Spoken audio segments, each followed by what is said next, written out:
Good afternoon and welcome to WEFM's Midday News, brought to you with the kind compliment of Court St. Vincent Limited.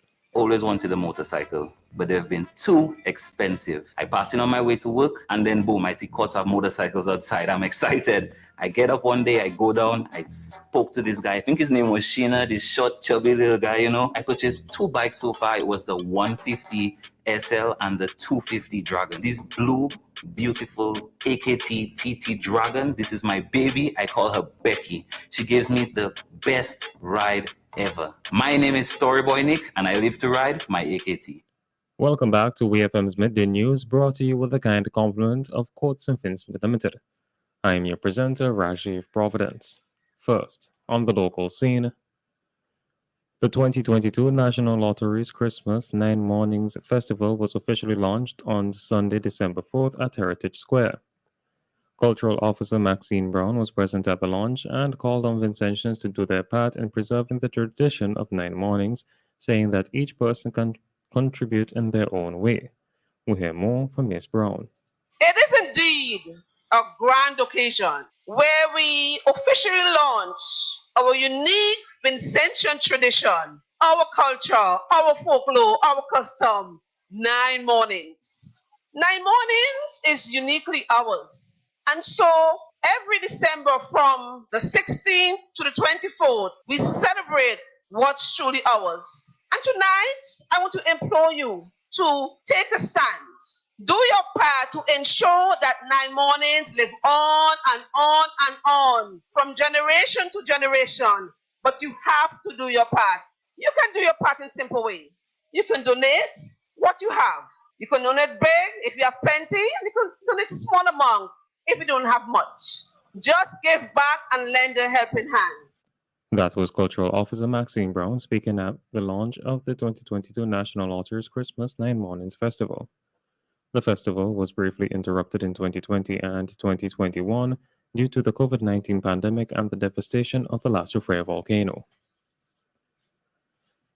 2 fishing vessels were officially handed over to their new owners on Friday, December 2nd, 2022, during a brief ceremony at the Kingston Fish Market.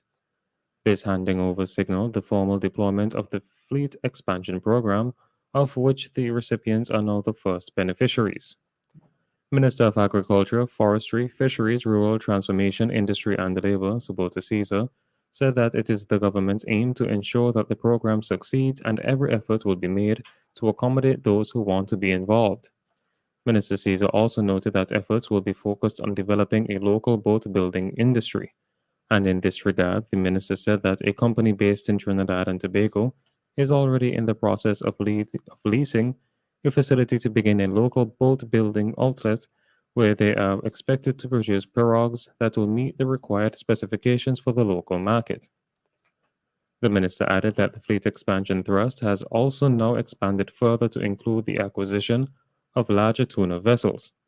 He stated that funding now stands at $5 million that will be made available through the Kingston Cooperative Credit Union, the KCCU, and that there are currently 85 applicants for pirogues and 4 for tuna vessels, of which 1 applicant has already made the required deposit on a tuna vessel of $34,000. Still on the local scene, Prime Minister Dr. Ralph Gonsalves has called on the United States to stop spreading false information about the government and people of Cuba. The call was made by Prime Minister Dr. Ralph Gonsalves on Sunday as he met with the Cuban President Miguel Diaz-Canel, who is on the island for a 3-day official visit. Prime Minister Gonsalves says that the United States has no understanding of the selflessness of Cubans, and due to the lack of knowledge, lies are being told constantly. We hear more from the Prime Minister. United States of America, not able to understand the internationalist solidarity and selflessness of the Cuban people.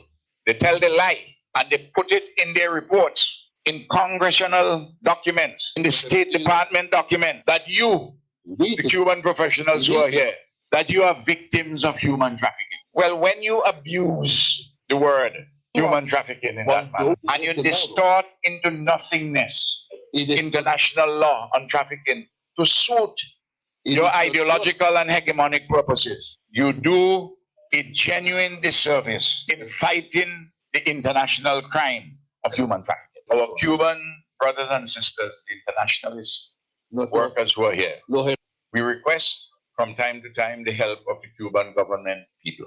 And you come to us voluntarily and on very good conditions of work and employment. That was the Prime Minister, Dr. Ralph Gonsalves.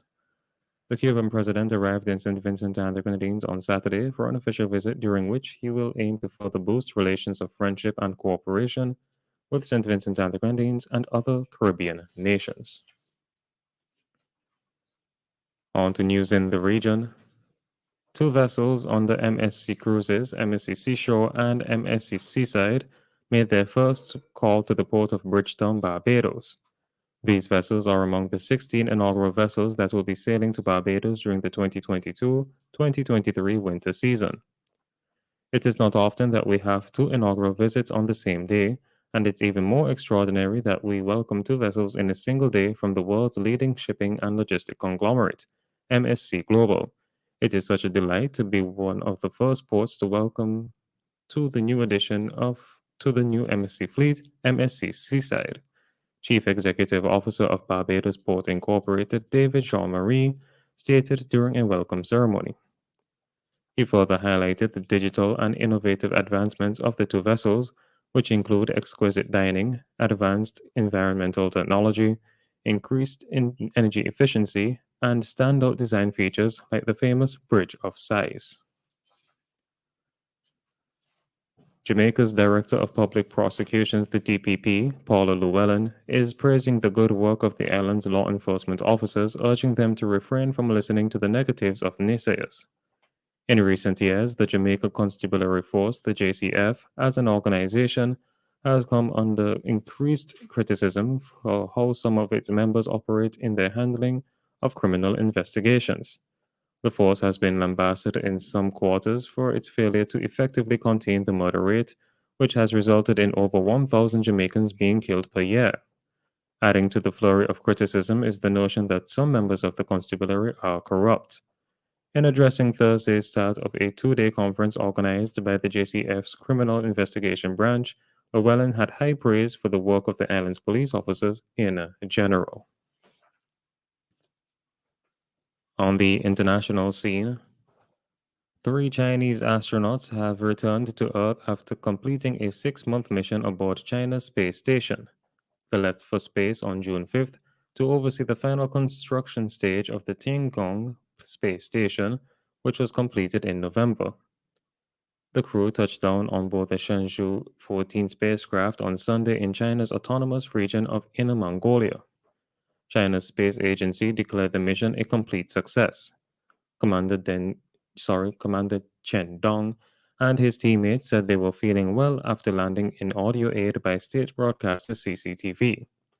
Staff at the landing site carried the crew out of the exit capsule, which landed about 9 hours after undocking from the space station.